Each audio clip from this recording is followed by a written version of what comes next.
Alrighty, howdy neighbors and welcome back to Dark Nights. Last time we decided to start with night courses, and also we got a date with Blaze for the ball. Once the break ends, we begin our lesson on physics. Although it is interesting, I have a difficult time following along. Class finally ends just past 3 a.m. In the back of my mind, I'm worrying about whether or not I will be able to wake up on time for my regular school hours. I try to stay awake, but yawn escapes me. As if reading my mind, Shinoda approaches me. I will inform the administration for you, so it'll be alright if you wish to skip class in the morning. Really, but I'm only a normal student. That is true, but I'm sure they will make an exception when I explain the situation. If Blaze can do it, I can too. And I let out a relieved sigh. Finally, Shinoda and I start walking home together. What do you think of the elite class, miss? Did you have fun? It was way more fun than I expected. The regular class are nothing in comparison. I'm pleased to hear that. If you would ever like to come again, I would be happy to bring you. I will definitely think about it. By the way, what are the requirements to officially join the night class?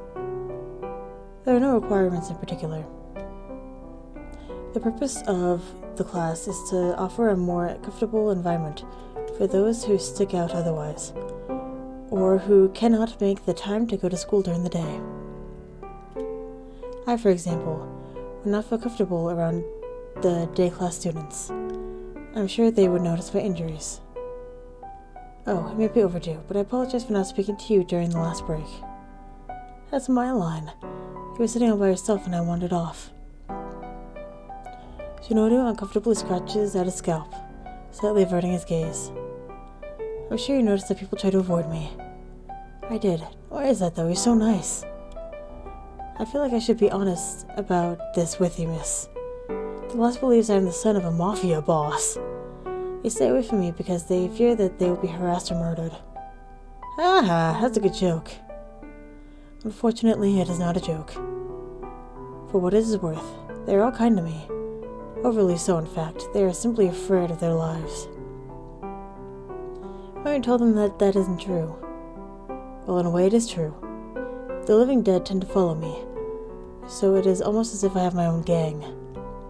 As a result, people I spend non-negligible quantities of time around tend to attract them as well. Several of my classmates have become targets of the monsters as a result. I'm sorry to hear that. It must be lonely having to distance yourself from others like that. In the past, perhaps, but your presence has relieved that, miss. I must admit, I regret involving you in this mess, however. I don't think there is anything that could make me want to stop being your friend. I beam at Shinoda. He remains speechless, but with a sparkle in his eyes. We silently walk side by side for a while until Shinoda speaks up. School is hosting a ball tomorrow at midnight. Miss, would you be interested in going with me? You don't already have plans to go with someone else? I do not. I had not planned on going at all, but I overheard you talking about it earlier, and it changed my mind. I think you will enjoy it. He doesn't seem to be lying, but that means Rasumi never asked him. On the other hand, there might have been some sort of misunderstanding between them. I already said I'd go with Blaze, but I don't want to check June either. Should I tell the truth? Tell the truth. I'm sorry, I already agreed to go with Blaze. I purse my lips, and I'm doing my best to avoid meeting eye contact with Shinoda. To our surprise, the man smiles gently. I'm glad you are honest. This may be blunt, but he cannot be trusted. He is not one to keep his promises. Something happened between you. He's not kind to anyone, not even his own brother. Quite frankly, I would be uneasy knowing you went out at night with someone so unreliable. If anything, he's the most reliable. Of course, the decision is yours to make. I'm merely sharing my thoughts on the matter. I give a meek nod, deciding not to comment further. It's the first time I've heard Shinoda talk about someone so negatively, and it's jarring. wonder what happened between June and Blaze. I apologize. I did not intend for things to come off so harshly, or to make it sound like I was jealous. No, it's fine. You're only worried about me. That said, I'd like to get to know Blaze better before I come to any judgments about what kind of person he is. But I do want to go to the ball with you, so I'll tell him that I've changed my mind. Shinodu gives a slight gasp, peering at me with wide eyes. A moment later, his surprised gape turns into a delighted smile. I will arrive at your house tomorrow at 7 p.m. Please do not leave without me. I give a cheerful nod before the two of us part ways. I only managed to wake up at 11 a.m. I was so tired that I even slept through my normal alarm.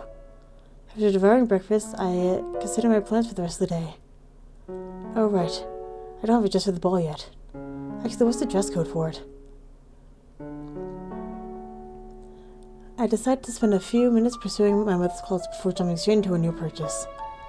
Luckily, I find a cute fitted dress with a nice shade of midnight blue. I cannot remember ever seeing Mom wear it.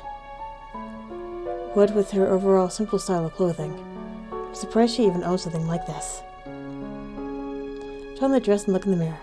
Surprisingly, it fits me well. Hopefully this fits enough for a ball. There's only suitable footwear, and I also need to do my hair. I spend the rest of the day searching for matching accessories and browsing fashion magazines. It's the first time I've ever been so excited about a party, so I want to look my best. It'll be fun going to the ball with June. And Blaze! I said to go with both of them, didn't I? Oh my. My imagination runs wild with visions of what might happen if Blaze still comes over like he had planned. I know Shinodu doesn't like Blaze. I'm not sure about the opposite. If I had his phone number, I could call and cancel, but I push my worries aside and continue my preparations. Once I concluded my presentation, I waited in front of my house, giddy with both excitement and nervousness. A few minutes later, a small coach comes up to the road, with Shinodu sitting in front and center, reins in hand. As if the show is not baffling enough already, the coach is not being pulled by a horse, like one might assume, but two deer. I have no words. What in the world is going on? Okay, I like his outfit. The driver steps off his vehicle and gives me a deep bow. May I offer the fair lady a ride to the ball? I reply with a grin so large that it hurts my jaw. It's already so cheesy, and his line is only making it worse. Taking a closer look at the gorgeous, elaborate suit he's wearing, it feels as if I'm part of a fairy tale. This man is surely my prince, who had whisked me away on his carriage. I apologize for the silly display, but I could not rent a horse on such short notice. Not at all. It's unique and surprisingly fashionable. And anyway, I thought we were going to walk to school, so this is a pleasant surprise. I'm glad to hear that, miss. Please allow me to help you up. He reaches out his hand for me to steady myself as I climb into the front seat. No! I'm halfway up by the time I hear footsteps approaching us. There's a certain ring of loneliness to them, before my stomach dropped, but I gather the courage to turn my head. Just as I see Blaze dressed in a clean suit with a dark but fancy coat over it, Shinodu soon follows my gaze. May I ask what you're doing here, Blaze? That's my question. The men stare at each other in deafening silence, the heat rising off my cheeks as I spectate. Even so, I know I need to step in. Why don't we go to group of 3, since we're all here, and Blaze and Shinodu simultaneously glance at me, and I expect the worst. But for some reason, Shinodu agrees to the proposal almost immediately. Blaze initially refuses, but we persuade him to join us in the coach by pointing out that we might find someone without a partner at the school's entrance. Shinodu goes back to the driver's seat, while Blaze and I step inside the carriage. I try to diffuse the awkward atmosphere by starting a conversation. I'm glad you showed up after all. Right. I'm sorry, I didn't mean for things to... It's okay. He stares out the window, seemingly unaffected by my excuses. I can't even begin to guess what's on his mind. Do you dislike me? Why would I? Even before this, it kinda seemed that way. I apologize if I'm wrong, though. I have a neutral view of you. Dislike is a strong word. I'm not obligated to like anyone by default. I understand his point, but it wouldn't hurt for him to throw out a bit of kindness, even if it's fake. As we arrive, Blaze jumps out of the carriage and heads straight for the school building. Shinoda, on the other hand, treats me like a princess. Takes my hand and leads me to the entrance. A few volunteers are taking attendance. It takes a bit of convincing, but the volunteers eventually allow Blaze to come in with us as an exception. Well, Shinoda and I head to the makeshift ballroom. Our bandaged friend wordlessly goes off in a different direction. Even though I'm a bit dissatisfied, I'm glad that Shinoda, at least, is still by my side. Oh yeah, he's going after... Oh, what's his name? Not Corrado, but Little Man. I can't remember. Damn it. There was another large room that is decorated with antique furniture from end to end, soft lighting accentuating the scene. Some girls are wearing grand, elegant dresses with layers upon layers of frozen lace, while others are clad in long gowns with shimmering silk. Even all the boys have made a point to dress in suits. The space is filled with far more people than I saw at the night class. In fact, although the crowd is large enough to match the school's entire student body, I do not recognize a single face. Within seconds, dozens of boys ask me to dance with them. As much as I want to stay by Shinoda's side, however, I know it would be rude to decline all of their offers. I would hate to deprive such a stunning lady of the opportunity to enjoy herself. Do not worry about me, miss. Dance with whoever you wish. The night is still young. My date's flattering words warm my chest. I get the feeling they would not be so impactful if anyone else had spoken them. I humor a few partners before I need to take a break. Walking through the crowd of unfamiliar faces, I can't help but feel uneasy. Thankfully, I soon noticed Jay standing against the wall, watching the other attendees enjoy themselves. He's wearing an outfit similar to Blaze's, but with a lighter color scheme. I beamed and gave him a swift wave before heading over. Ah, I didn't expect to see you. I'm having fun. Yeah. What about you? Shouldn't you be dancing with your partner? Jace chuckles at my question before shaking his head. Nope, I'm actually stuck alone. Don't tell anyone, okay? Dancing isn't my cup of tea. I prefer to watch others do all the hard work. I lean beside him against the wall. He asked where my date is. I came with Shinoda, but I got sidetracked lost sight of him. Anyway, why did you go to a party when you knew you wouldn't have fun at? Never said I came here for my own enjoyment, did I? Then why? To watch others have fun. Alright, this is very credible. Jace laughs and turns to me. You're more perceptive than you appear. Like it was obvious. Nobody would enjoy standing alone in a corner all night, while everyone else is enjoying themselves. You never know. So you came with Juju, right? Shinodu? Yeah. Sorry, I'm so used to calling him Juju. We were good friends a long time ago, so... Were. It's all in the past. He's nothing like he used to be. What do you mean? Don't tell me you don't like him either. Either? You're my brother. Well, Blaze doesn't like anyone. Haha. I picture Shinodu's gentle, innocent smile in my mind. I cannot imagine how anyone could ever dislike him.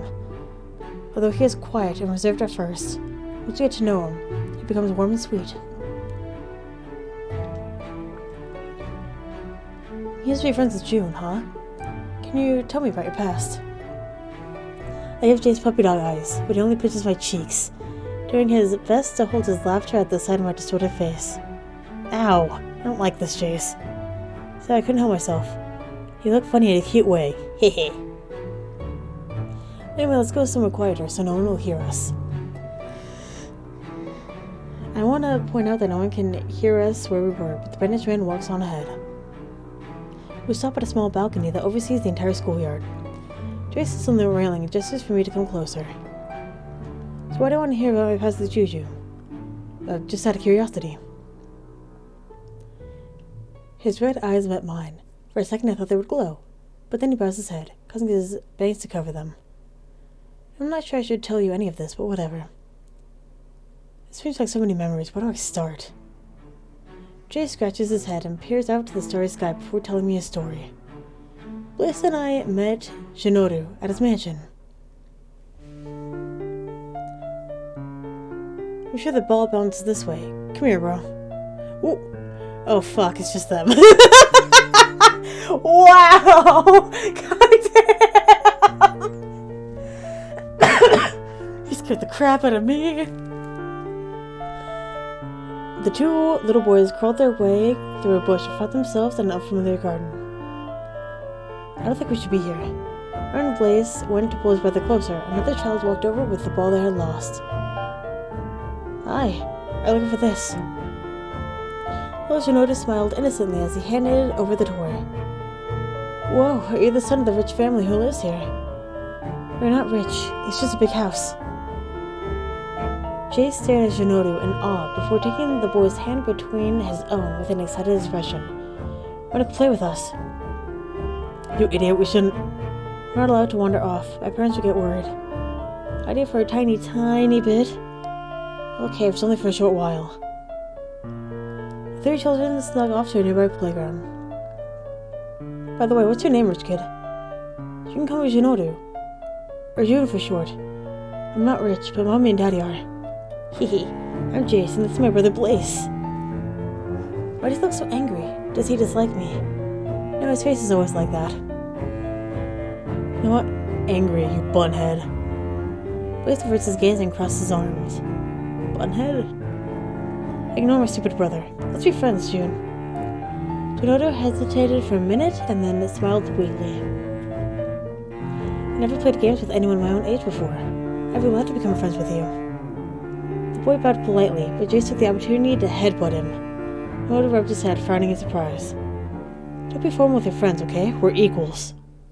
Ow, you sure are strong, Jace. Jace pulled Blaze closer to himself before forcing his brother to shake hands with Shinoda. Now you're both friends too. Whatever. Blaze slowly shook the other boy's hand while half turned away. The following days, the twins often went to play with Shinoda. They had fun, and their friendship grew stronger. Why do you two always wear bandages? Well, it looks ugly if we don't. Aw, I want to see. I don't think you two are ugly. Blaze shook his head and waved his hand. Everyone has their secrets. I'm sure you do too, bunhead. But if I tell you my secret, it won't be a secret anymore, will it? Both twins nodded their heads. Shinoda still does not know why, but he decided to copy them. The friendship remained unchanged despite both parties knowingly hiding things from one another. One day, little Blaze visited the mansion without bringing his brother. Blaze couldn't come today because he has a fever. I hope he gets better soon, so we'll play together instead. The usual games were less fun with only the two of them. The boy was leaning against a tree, tired from playing, and all of a sudden, Shinoda's expression grew serious. Hey, Blaze. If there's a family everyone hates, does that mean that they're bad people? Only if the family did bad things. If they have not, does that mean people who hate them are bad instead? Blaze scratched his head before finally shrugging. Oh no, why? It was just a random question. After a moment, Shinoda invited his friends to his house. Blaze had never been to a mansion before, so he was excited. Whoa, this place looks so awesome. I could live in a place like this someday. Oh, so when have you ever brought a classmate home, Juju? An unfamiliar boy stepped out from the shadows and examined the guest. Don't give me a weird nicknames, Roya. This is Blaze, and he's my friend, not a classmate. We weren't allowed to hang around with those delinquents. Blaze began to raise his fist at Roya, but Shinoda stopped him in time. Oh, and he's violent. Do you even know who I am? Juju, you shouldn't hang around with someone like him. Status doesn't matter, everyone is equal. Watch your mouth, you. Stop it. Let's go play somewhere else, Blaze. The boy pulled his friend away by the sleeve, the two of them heading to the garden. Sorry about my brother. He's going to be the next head of the family, so he's a little spoiled. I'm sorry too. I don't like bossy people, but I shouldn't have tried to start a fight. Sadness simmered in the child's eyes as his head dropped. I think we're too different, June. What do you mean? I don't want to cause any more trouble for you. I don't think we should keep playing together. Shinoda seemed like he was going to cry, so in response, Blaze ripped off a piece of the bandages and handed it to him. It's proof that we'll always be friends no matter what happens. With that, the boy ran off toward his home to tell his twin what had happened. We won't stay together for long. Besides, it's our job to guard the gates of heaven and hell. We shouldn't emotionally tie ourselves to others. I hate this job then. He was our first friend. The boys eventually grew into young men, but their bodies never aged past that point. 100 years passed, and the twins never saw Jinoru again. They assumed he had long since passed away. They carried out their jobs without fail until one strange night. But who's our target this time? Why do I have to come along? Stop whining and hurry up. As they walked down a dark street, they heard noises coming from an alleyway. A moment later, a man slowly stumbled out, clearly injured as a trail of blood followed behind them. When the twins approached him, they realized he looked familiar. The man, barely able to stand, peered at them through his golden eyes. The soldier instantly called Blaze and Jace to recall memories from a distant time. Jace's lips, as if on their own, called out Jinoru. In response, the man surprisingly raised his eyebrows. Blaze and Jace. Oh wow, looking a lot nearer than I expected, Kenriji. I should say the same about you. Jace began to lunge Jinoru's shoulder, but Blaze pulled his brother back. Don't help him, he's our target. You're kidding, right, bro?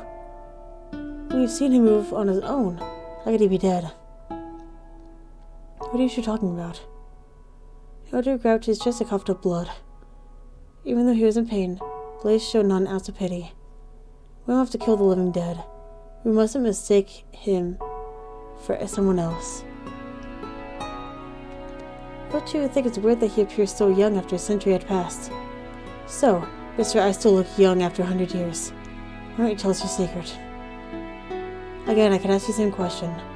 In any case, if I tell you my secret, it will not be a secret anymore, will it? The words Jinoru spoke were a direct quote of something he had said to the brothers many years ago. In response, Blaze violently grabbed the man by the collar and glared down at him. No more joking around, we're not kids anymore. Up close, Blaze finally noticed the bandages around Jinoru's neck. They seemed familiar. In fact, they looked exactly like the ones he had given the man 100 years ago. Bro, don't be so rough with him. He's injured, you know. Blaze slowly released the other man at his brother's behest. Then, a look of an eye, Jinoru took the opportunity to sprint away as best he could. What the heck? He's running away. Actually, he's doing a pretty good job of it. What with those wounds? How pointless. The brothers chased their target and caught up with him within seconds. Blaze grabbed Jinoru's arm and threw him against the wall before wrapping a hand around his neck. Why? Were you just pretending to be injured to fool us? I was not. Why did you run then? Is your target not supposed to flee? Blaze raised his fist aiming at Jinoru, but hit the wall next to his face instead. The sound echoed through the empty street. Jinoru did not even flinch. Don't answer with questions. I find it rather ironic that you're ordering me around. I thought you hated that type of person. People change after 100 years. So did I. The black-haired man smirked as he suddenly mustered enough force to rip away Blaze's grip. However, his attacker did not give in peacefully. In the commotion, he tore the bandages off Jinoru's neck, leaving the stitches holding his head in place. Do you still remember this? He held out a piece of bandage before Blaze. His eyes widened as he snatched the scrap away. In that moment, Jinoru swiftly took the chance to escape from Blaze. Jace ran to his brother, who seemed dazed over what had just happened. How did you do that? I can no longer feel any pain. I have no limitations on my body. The man's expression turned cold as he peered down at his brother. At the brothers. He almost seemed like an entirely different person. He reached up to check out the stitches on his neck were undamaged for correcting his dislocated joints. A normal person would scream for the pain, but to Jinoru, it seemed normal. He just began to charge at Jinoru, but Blaze grabbed his brother's arm to stop him. I'm fine, Jace. Never seen this guy to help personally. Blaze stood and removed the bandages wrapping around his arms, his limb morphing into a black, metallic claw-like weapon. He dashed toward his target and slashed downward with his claw. Shinoru, who was completely unarmed, had no choice but to keep dodging the assaults. Why do you want me to die so badly? You're already dead. I'm only here to send you where you belong. And you brought your brother along so we could watch us fight. One of us is enough to take you down. You're being too cocky to win. But then, as if his words were a curse, he made a misstep. He dodged Blaze's bandaged fist, but momentarily forgot about the claw, which pierced through his skin and left a deep bloody gash. With Shinoru's guard broken, Blaze managed to pin him to the ground. Any last words? The Lieutenant lowered a clawed neck against his former friend's neck and glared at him. However, even on the cusp of death, Shinoru managed to smile. I remember the time we spent together like it was yesterday. Those were some of the happiest moments of my life. That I had finally found friends who would accept me. His voice peered into Shinoru's eyes. The same memories flashed through his mind. The time they all played hide and seek together. And even the first time they met and played in Shinoru's garden. That is, until you killed my parents. Blaze suddenly paused and lowered his weapon. The scene became calm until the assailant's senses returned and he raised his claw once more. Blaze reflexively lifted his arms over his neck as if to shield, but managed to block the brunt of the attack, her claws lobbing a single arm off. From Blaze's hold again, Shinoru stood up and tried to reattach his limb, although there was nothing he could do about his ragged clothes. Jace stood glued to the spot in confusion. He saw his former childhood friend approach his brother and speak with him, but could not hear their words. Dots. The Lieutenant was frozen in place, and Shinoru threw the twins a quick last glance before quietly leaving. Blaze, how did you let him go? Jace placed his hand on his brother's shoulder, but he brushed it away. Blaze is acting weird. The man stood up abruptly and walked past the redhead without even glancing at him. Let's go. This story and messed with my emotions, even though there were several parts I cannot understand. Despite what may have happened in their relationship, I understand that the three of them used to be friends. Well, that's all I can tell you. I'm having a hard time believing you're all so old. Hey, my mind's still young though. Though I'm not sure I can say the same about my brother. Haha. Blaze holds his arms behind his head before stretching.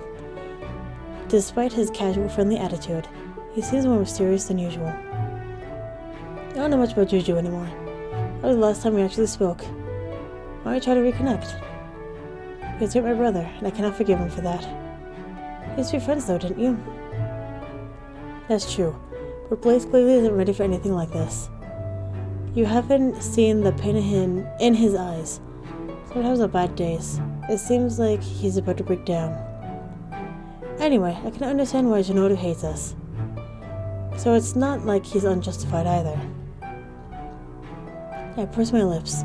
It's difficult to believe the three of them share such a heavy past. Try to suppress my thoughts and focus on something else.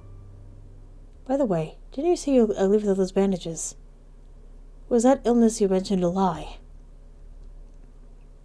Aha, you're a sharp one, but that's not quite it. We're ugly because of the illness we have. May I see what's on your bandages? Nope. Aw, I'm really curious now. I just want to grab a pair of scissors and slip away. Okay, that is a cute outfit. Wow. I'm looking damn fine. Jace laughs amusedly before bowing toward me, his head resting close to mine. Ooh, you naughty girl. Wanting to strip a man in a public place. Are you sure you won't regret it? Of course. I would never call you ugly, Jace. For some reason I blushed at my own words, but I managed to make a confident expression. Yo! Yo, that's sick! Jace slowly begins to unravel the bandages around his chin. I hold my breath as I wait to catch a glimpse of his face. I ask with surprise when I see large cuts run down the corners of his mouth to his cheeks. Oh, the wounds of his stitched clothes, the injuries appear fresh. Did it scare you? No, not at all. If anything, I kind of want to cry. It looks like it really hurts. Cry? Well, that's a first. Sadly, those, as well as the other cuts on my body, are permanent. I swiftly wraps the bandages back on before speaking. What, your whole body is like that? What happened to you? Who would do such a thing? Being the guardian of Heaven's Gate isn't an awesome job, you know. People will try to use you, in some cases torture you. His expression softens as he lets out a deep sigh. I pat his shoulder, trying to comfort him. So Blaze is the guardian of Hell's Gate. Used to be. We abandoned our positions not long ago. We still have our abilities and everything, but we're only working for ourselves at the moment. Interesting. So when you were a guardian, were you sending people to heaven? I was oversimplifying it, but you could say that. We are like lazy Shinigami. Wow, you must have great powers then, huh? I can only send the dead, including lost souls, to where they belong. But Blaze has always been called for more jobs than me. Humans are ruthless creatures, you know? You'd be appalled at how often they wish others would go to hell. Anyway, the only reason we have these powers is because we inherited them from our parents. Jace casually shrugs, but I stare at him in awe. It seems the night class is full of all kinds of people, including those who are not even human. My brother doesn't really want to hurt anyone, but he can only send souls to damnation. He suffers enough as it is, so please be patient with him. Alright. I mean, I understand why he wants to distance himself for others, but I don't think it'll make him any happier. That's a way of protecting himself. Speaking of which, does he have wounds like yours? Nope. If you want to know more, you'll have to ask him about it yourself. Darn it, Jace. I try to get his attention when he dislikes me already. Not everything in life is free. Put in some work and reap the rewards. Redhead chuckles before heading back to the ballroom. I follow after him, but bump into somebody part way. I'm sorry, I didn't see you. I raise my chin to find myself gazing at Blaze. Speak of the devil. I become flustered and worry that I will insult him, but he ignores me for approaching his twin and whispering something to him. Oh, really? Jace scratches his head before appearing at me with a smile. We'll be stepping out now. Enjoy the ball. Brothers leave together. As suspicious as it is, I leave him be. Instead, deciding to search for Jinoru. Just like before, he's nowhere to be found. I sit myself on a nearby chair and sigh. I think about it. I do not truly know anything about Jinoru's past. It is a mystery, even to his childhood friends. We promised we'd dance together before the night ended, but I don't know where he might have gone. I begin to step out for a breath of fresh air, hoping Jinoru thought the same thing. However, while I was searching for a balcony, I became lost. Something gives me goosebumps all over my body. Even though I know what it is, I turn around. I notice a shadow in the distance. Oh no, have they reached the school grounds? I totally forgot about these zombies while I was enjoying the ball. I should let Jinoru know about this. I'd be running away. Luckily, the zombie is slow, so I have time. After I reach the main hall, I find Jinoru. Wait, so you okay? Yeah, but look over there. He sits next to me, his gaze fixed darkly on the body that's moving closer to us slowly. I was able to arrive in time. What are you supposed to do about that? I believe we got lost. These zombies normally do not enter buildings. You stay back and let me... Blaze and Jace appear on the scene. Thank you for alerting our target. Target? You guys were looking for that. Not specifically. We heard a few rumors about a scary person wandering around the building. I thought we'd see if it's true or not. While the brothers walk past us, Blaze glares at Jinoru for a second. Let us take care of it. Once the twins are out of sight, my friend lets his head drop. Sorry I cannot do anything for you, miss. If only I were... That's not true. Here to rescue in the nick of time. If you hadn't been there, I would have died of fright. Jinoru smiles faintly. I can see uneasiness in his eyes. He mumbles something to himself. I should hurry with the cure. What? It's nothing. Guess we should head home for now. Alrighty then, it's getting late. I nod, and the two of us head back to the carriage. Do you... This is the weirdest question I have ever asked in the history of ever. Do you need a driver's license to drive a horse? Like, I know that you need a license to, like, have horses in general. But if you're gonna, like, ride one in public, do you need a license? Like, is it a specific thing that you need, or can you just have a guy and go?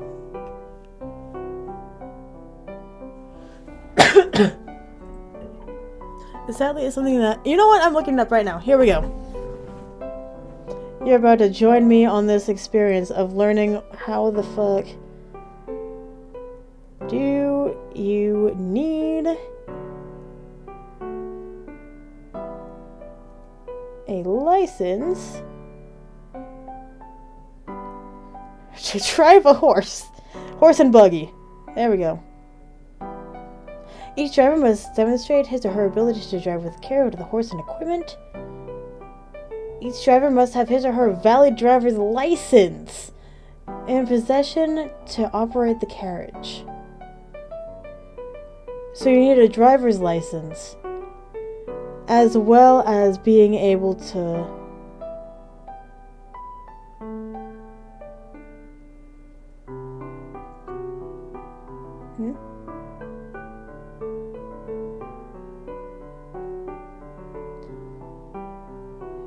So there's specific tests that you have to take, and then you're going to be able to do so. You need to have your valid driver's license, as well as be able to take the test and say, hey, I can drive a horse and carriage, I should be good. And then once you get those, then you'll be able to actually do it in public. That's very interesting. I did not expect that today.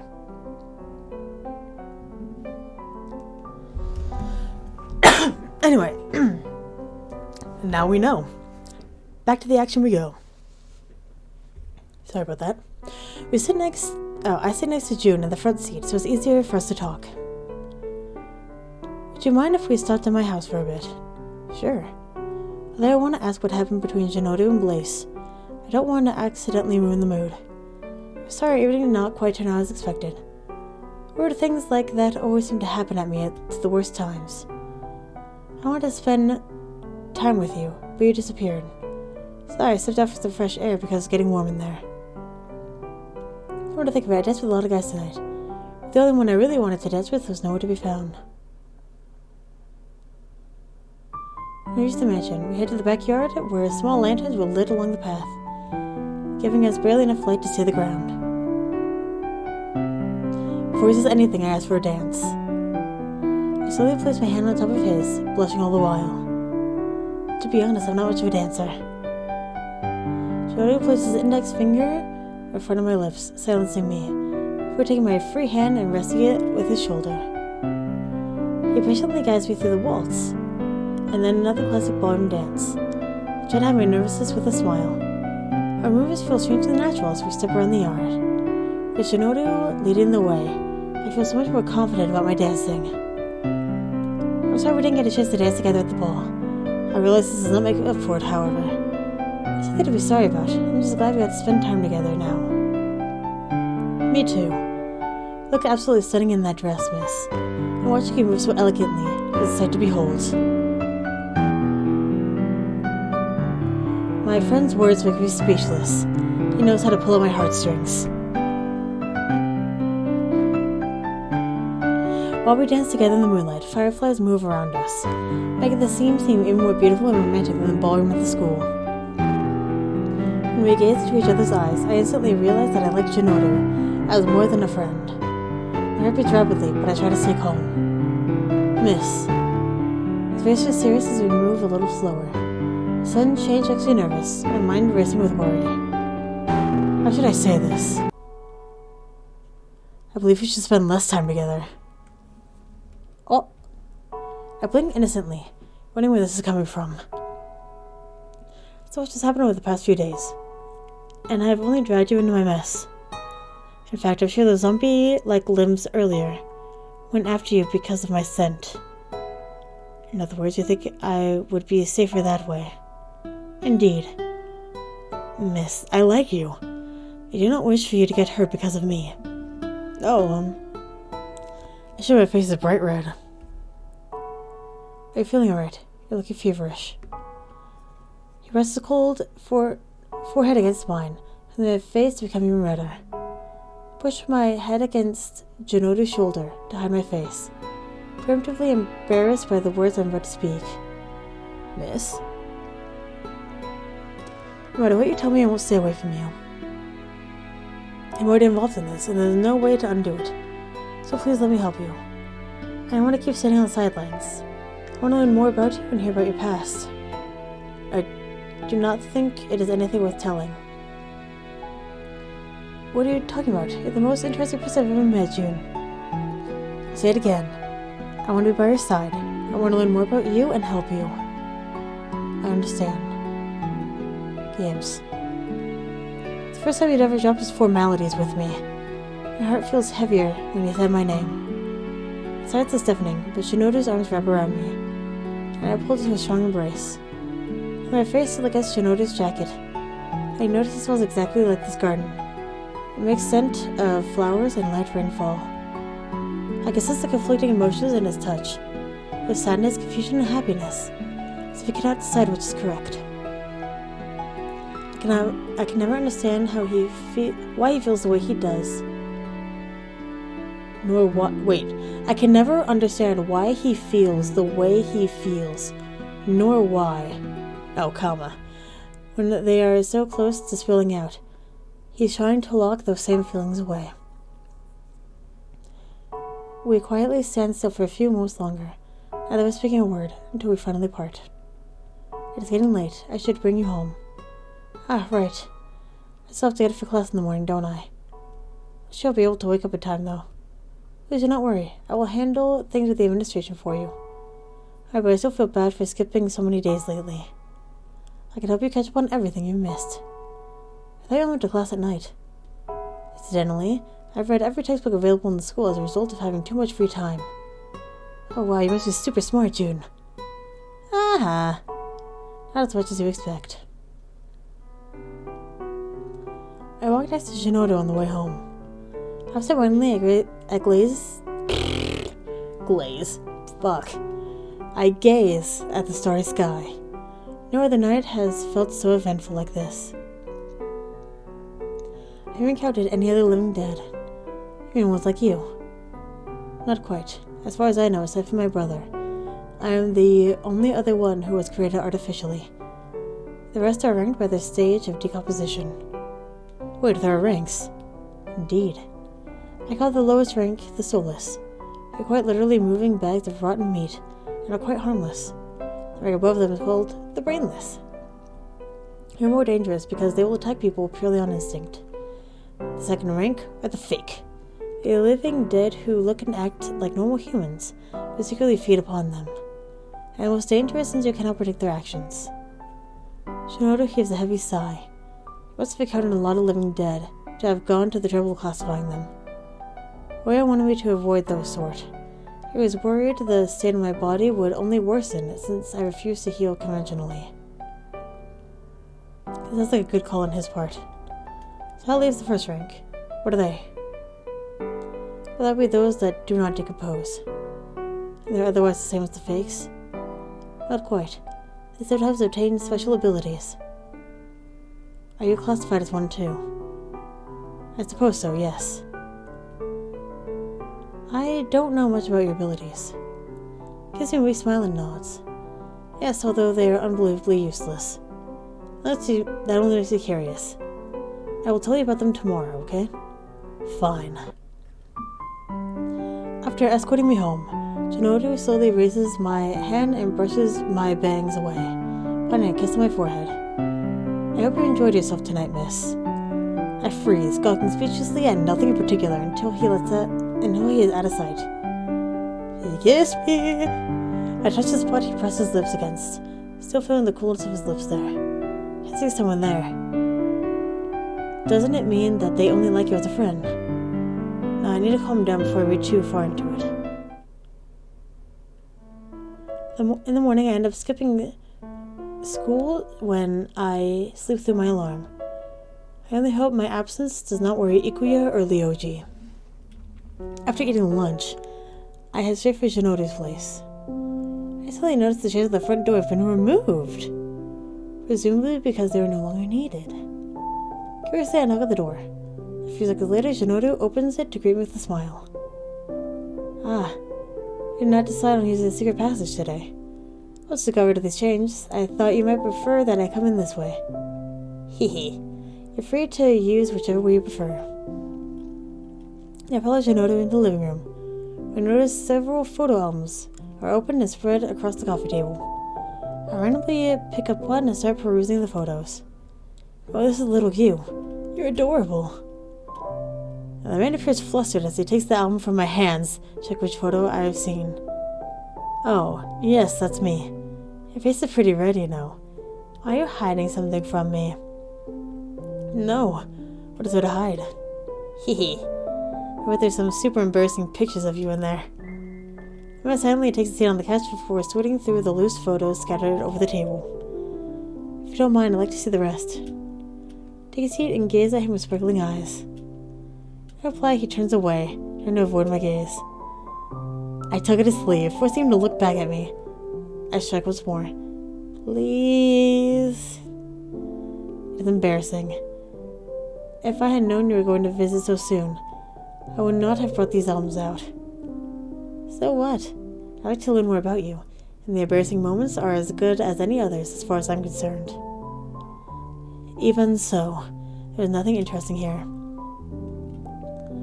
Although I'm disappointed, I realize I should not force Shinoru to do anything.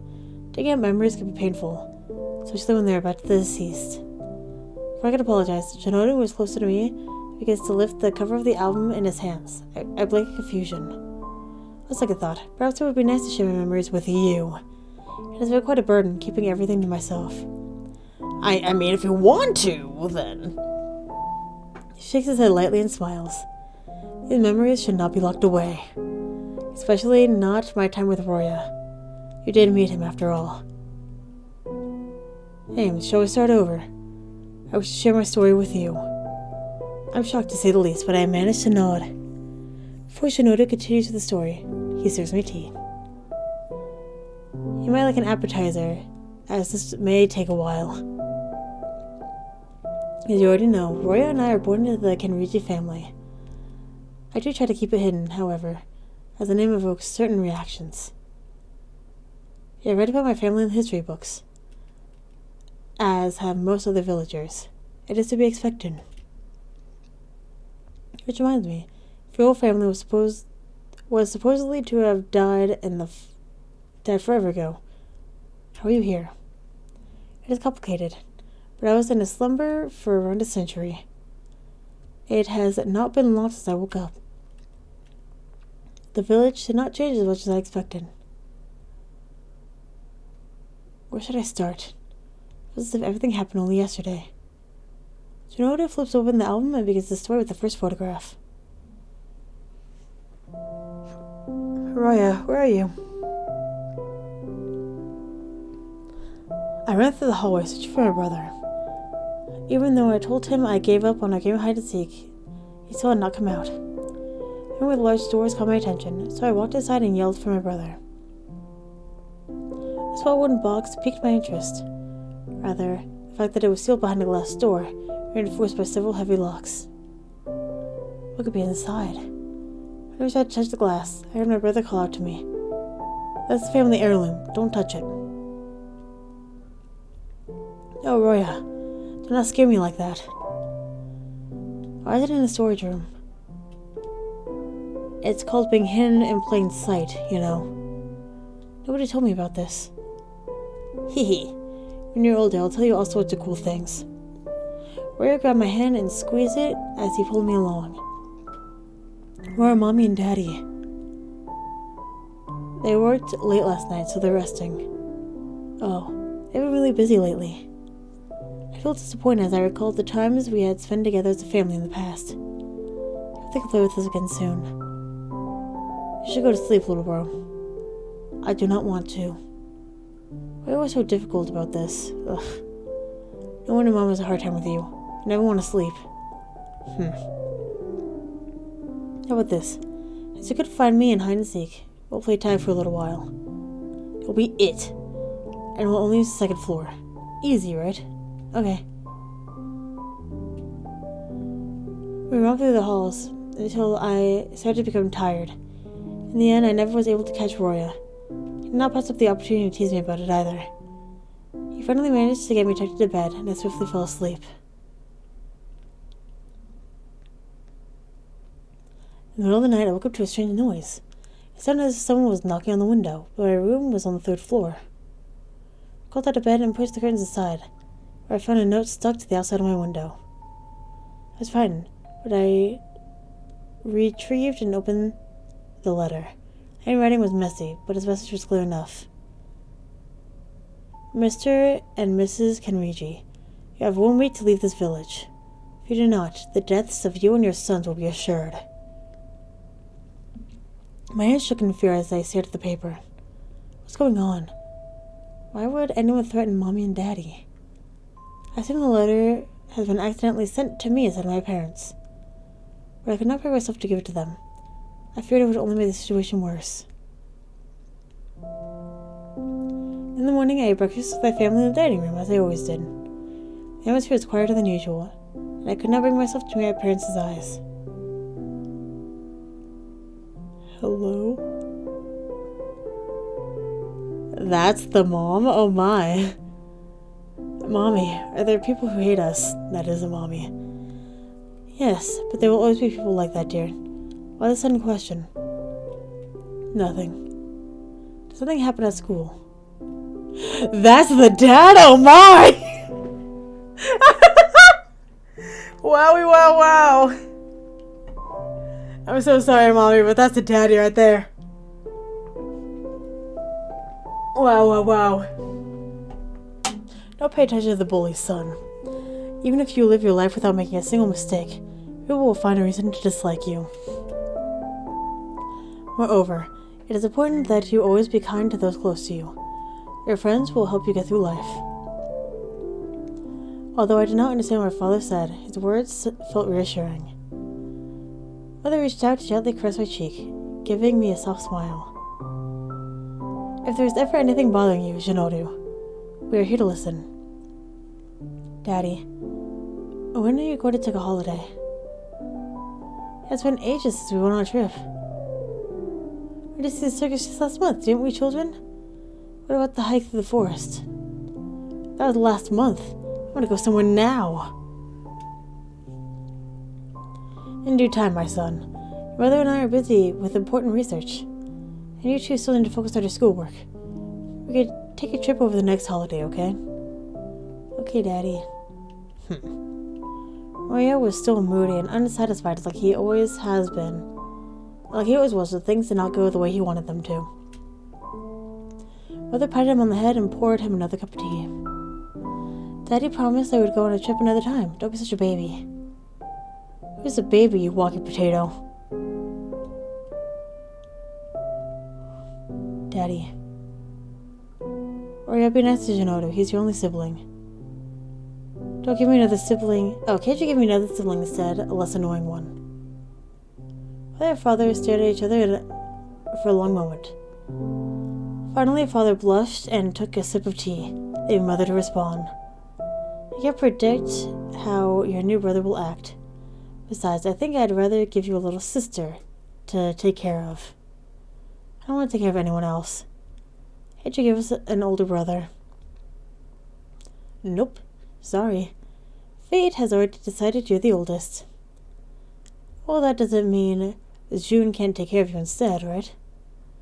I picked up Roy with an innocent expression, but he stuck his tongue out and turned away from me. Until you two make up, neither of you will get dessert. Why me too? No argument is one-sided, sweetheart. You should be supportive of your brother, okay?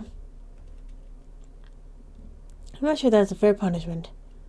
You know how much Shinoru loves desserts, my dear. That's true. How about this? No dessert for Shinoru and no toys for Roya. What? But I just bought a new ball. There's a good reason for you to make up soon. I poked around my plate and sighed. While noticing my gloomy face, father discreetly shared a piece of chocolate bread with me. right before returning to his meal. He rarely disagreed with Mother, but I knew he only wanted the best for us. Later that night, I heard my parents conversing in the dining room. I hid at the bottom of the stairs and tried to listen in. Dear, have you been getting enough rest? I cannot fool you, can I? Hehe. There's no need to rush. I have to think we should focus more on our health and family. Research can come second. We're dissatisfied with the life we've built. I'm concerned that our research will fall into the wrong hands. Our original goal was to create a potion capable of curing any illness. Instead, we have created something that grants immortality. Now we are finally back on track. We're so close to finding the formula. Shh, I know. We worked together, remember? I apologize, honey. I was so focused on my work lately. Hee, I could tell. How do we spend more quality time together like we used to? It would be my pleasure, Miss Honoru. Oh, you. Don't start calling me that again. Can you stop me? Oh, Desmond. Save that for later tonight. Father chuckled when Mother mumbled something too quietly for me to hear. I need to check on the children. I'm especially worried about Shinoru. The child does not like to sleep. Of course, I will take care of the boys. You can go to the bedroom. I'll join you later. I dashed back to my room and buried my face in the blanket, hoping Father would not notice I was awake. When the door opened, my heartbeat quickened, and I nervously clasped my eyes shut. I slowly pulled the blanket down. Juju, I know you're not asleep. I opened my eyes to see Father sitting on the edge of the bed. Hehe. I heard you run up the stairs. Did you eavesdrop on my conversation with your mother? Yeah. He smiled gently and stroked my hair. I do not wish to keep any secrets from you, but you are too young to understand the circumstances. Someday I will tell you more about our research. Daddy, I will help you, so please do not overwork yourself. If that is what you want to do when you are older, I would be quite happy. Now, tell me why you're still awake. I was worried about the letter I received. I cannot fall asleep. Should I tell Daddy about it? My hand clutched around the blanket. Suddenly, Father disturbed my thoughts with a question. Do you want to hear a story? It's called A Single Dark Light. What is it about? A guardian who watches over this very village. They reside in a temple deep in the forest. The guardian keeps away all the evil spirits and might haunt our dreams. If you are lucky, you may be able to see this entity in your dreams, as it works to keep the nightmares away. What does it look like? You have to find out when you meet them. I'll go to sleep right away then. That's my boy. My father smiled and gently caressed my cheek before planting a kiss on my forehead. As he left, I pulled up my blanket. It was not long before I fell into a deep slumber. The next 2 weeks passed peacefully. I found another letter at the front door. There was no address on it, but Kenrichi was neatly written on the side of the envelope. Curious, I opened the letter and took out an old-looking piece of paper. Instantly, I recognized the handwriting and matched the contents of the letter from last time.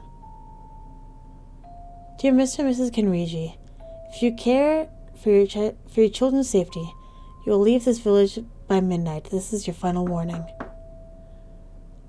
I hurried to Roy's room and impatiently banged on the door, hoping he would know what to do. Yeah, coming. My brother greeted me with a sleepy expression and a bad case of bedhead. Look what I found. I pushed the note into his hands and waited for him to finish reading it. So, what's the big deal? He shrugged as if receiving death threats was the normal thing.